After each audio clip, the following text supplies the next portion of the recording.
In this video, I'll show you how to check who is using your Wi-Fi network. So if you've noticed that your internet is running slower than usual, it could be because someone is using your Wi-Fi without your permission. Not only will this slow down your internet, it could also be a big security concern. Luckily, there is one simple way that we can check to see who's connected to our Wi-Fi, which is going to keep our network safe. So in order to do this, you just need to head over to your mobile device, and from the home screen, you need to head over to your App Store. Now, it doesn't matter if you're on an iPhone or an Android, the steps are going to be exactly the same. Once you're inside of the App Store, head over to the search box and type in the word Fing. That's F-I-N-G, and click search. And right at the top, you'll see this Fing Network Scanner. Now, this is a completely free app that we can download onto our device.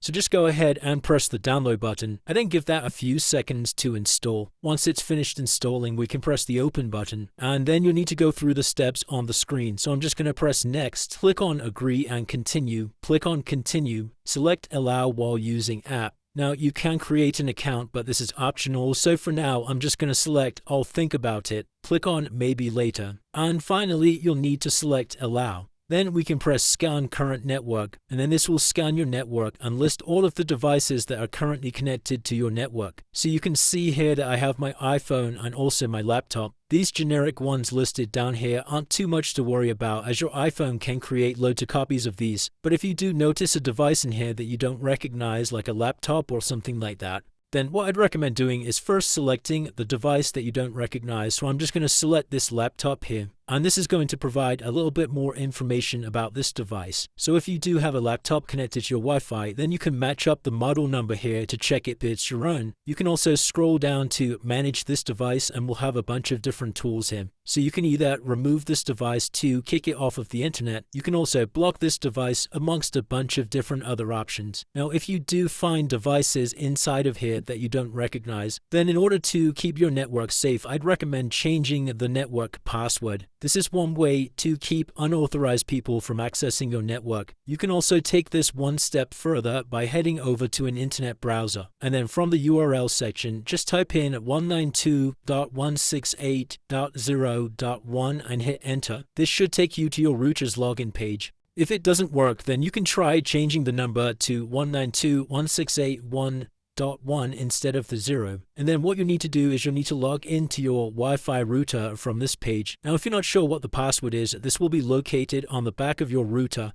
and it's different from your Wi-Fi password. So once you're logged into here, you'll be able to change all of your settings like your passwords, and you'll also be able to see your connected devices from here. So it's as simple as that, guys. If you did find this video helpful, then please consider dropping a like and subscribing.